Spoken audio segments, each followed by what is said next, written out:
একটা ব্যাপারে হিসেব মিলে দেখেন যে জামায়াত আসলে করছেটা কি।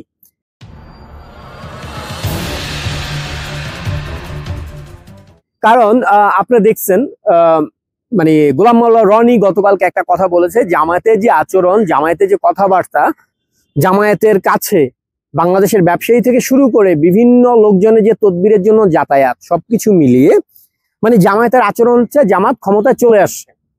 এটা হচ্ছে গোলাম মোল্লা রনির কথা। জামায়াত আসলে ক্ষমতায় চলে আসবে তা না, ক্ষমতায় আছে আগে থেকে। অগাস্টের 5 তারিখ থেকে জামাতই ক্ষমতায় আছে। কারণ দেখবেন এই যে ইউনূসের পেছনে যে একটা বাহিনী ঘুরে বেড়ায়, যারা হচ্ছে স্যারকে 5 বছর চাই, স্যারকে 50 বছর চাই, স্যারকে 1000 বছর চাই, হ্যাঁ, বাংলাদেশ যতদিন থাকবে ততদিন ইউনূস স্যারকেই চাই, এই বয়ানগুলো উৎপাদন করতেছে জামায়াতের পক্ষ থেকে। জামায়াত ইউনূস সম্মিলিতভাবে এই টোকাই বাহিনীকে পিছনে লাগাইয়া রাখে। দেখছেন আমেরিকায় গিয়ে যখন আমেরিকায় সাংবাদিক ইউনূসকে প্রশ্ন করলো যে বাংলাদেশের মানুষ তো দ্রুত নির্বাচন চাচ্ছে, নেপালে যে আন্দোলন হলো, অভ্যুত্থান হলো, নেপালে আন্দোলনের পরে 6 মাসের মধ্যে নির্বাচন ঘোষণা করা হয়েছে, আপনাদের কেন 18 মাস লাগতেছে?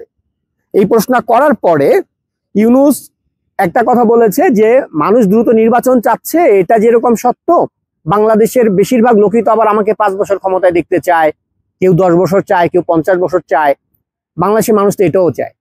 তো ইউনূস মূলত এই কথাগুলোর মাধ্যমে ওর গ্রহণযোগ্যতা আন্তর্জাতিক মহলে তৈরি করার চেষ্টা করছে। এবং এই 5 বছর 10 বছরের কথাটা বাংলাদেশের সাধারণ একটা মানুষ বলে নাই, শুধুমাত্র ওর পোষ্য কিছু ওই যে দালাল জামায়াতের যে শিবিরের কর্মীরা, ওরা বাদে কেউ বলে না এই কথা, কেউ বলে না। এখন ইউনূস এই জায়গাটা আরেকটা গেম খেলতেছে। যখন নির্বাচন ঘনে আসতেছে একের পর এক তারা প্রবলেম ক্রিয়েট করতেছে বিভিন্নভাবে, এনসিপির মার্কা দেওয়া না দেওয়া, এনসিপি একটা ধান্দা করতেছে শাপলা প্রতীক নিয়ে। শাপলা আমাদের জাতীয় প্রতীক, ওরা জানে এই প্রতীকটা মানে পাওয়া সম্ভব না, কারণ প্রতীকের যে আমাদের তালিকা 150-এর উপরে প্রতীক আছে, সেখানে সেই তালিকায় শাপলা নাই। ওরা কেন শাপলা ফুলটাই ওদের লাগবে, গেন্দা ফুল দিয়ে কেন ওদের চলবে না নির্বাচন? পুরো ব্যাপারটাই হচ্ছে গিয়ে নির্বাচন বানচাল করার একটা চেষ্টা, যেটা অনেক আগে থেকেই রোড প্ল্যান করা। নির্বাচন যে হবে না এবং নির্বাচনকে আটকানোর জন্য ইউনূস নির্বাচন ঘোষণা করবে, ইউনূস আন্তর্জাতিক জায়গায় বলবে যে আমি তো নির্বাচন দিয়ে দিয়েছি, আমি চলে যেতে চাই, তারপরেও আমি নির্বাচন দিতে পারতেছি না। এই যে তারপরেও যা যা ঘটবে সেই ঘটার ব্যাপারগুলো আগে থেকেই পরিকল্পনা করা। এনসিপির দায়িত্ব কি, নির্বাচন আটকানোর জন্য কি কি অপকর্ম তারা করবে, জামায়াত কি কি অপকর্ম করবে, এগুলো পুরোটা ডিজাইন করা। এবং সঙ্গে তো ধরেন যে ওই যে শহীদুল আলমের মতো কিছু ডিপ স্টেটের মহান দালালগুলা রয়েছে এই দেশে, আনু মোহাম্মদের মতো দালালগুলা রয়েছে, যারা মৌনভাবে সমর্থন দিয়ে ইউনূসকে বৈধতা দেবে। তো এখন নতুন আরেক নাটক শুরু করেছে পিনাকি, ইলিয়াস, এরা মিলে ইউনূস হটাও আন্দোলন। হ্যাঁ, ইউনূস হটাও আন্দোলনটা আর কিছুই না রে ভাই, ওরা পুরাটা ইউনূসকেই রাখার পক্ষে, কিন্তু দেশে অস্থিতিশীল একটা পরিবেশ তৈরি করা জরুরি, দেশের মধ্যে সংঘাত তৈরি করা জরুরি, ইউনূসের সঙ্গে এমন একটা সিচুয়েশন তৈরি করা জরুরি যাতে ইউনূস বলবার সুযোগ পায় বাংলাদেশে নির্বাচনের পরিবেশ নাই। দেখেন বাংলাদেশে এটা নিয়ে আন্দোলন চলতেছে। তো এই যে পিনাকি, ইলিয়াস, ওরা যে কথাগুলো বলতেছে, এই কথাগুলো মূলত ইলিয়াস মানে ইউনূসেরই কথা। এগুলো প্রত্যেকটা ডিজাইন করে সাজানো নির্বাচন আটকাবার জন্য।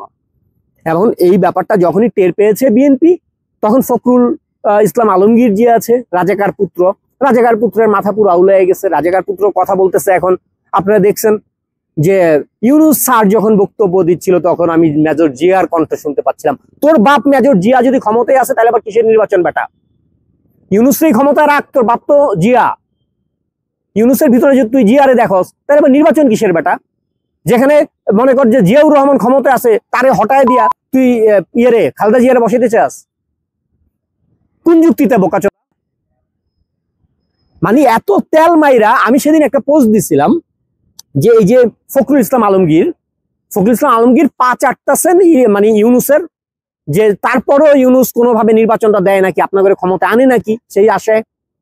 কিন্তু পা চাটলেও না, পা এইটুকু চাটবেন যাতে ধর পায়ের ধুলা ময়লা যা আছে এগুলো আপনি চাইতে খায়া ফেলান, কিন্তু যদি পায়ের আড্ডি পর্যন্ত খায়া ফেলান তাহলে ইউনূস চাটবো কেমনে?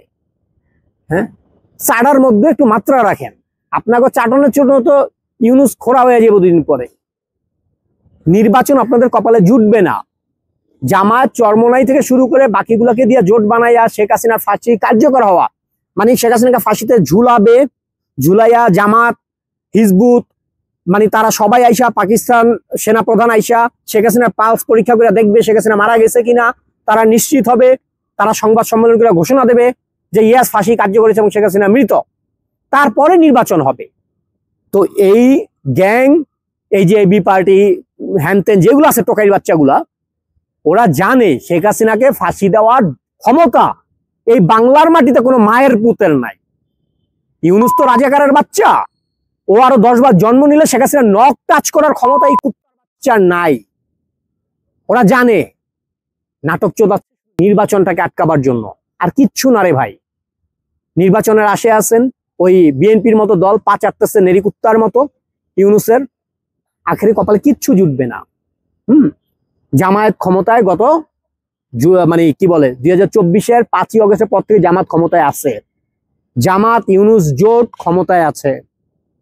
আপনারা বসে বসে আঙ্গুল চুষতে থাকেন। ধন্যবাদ।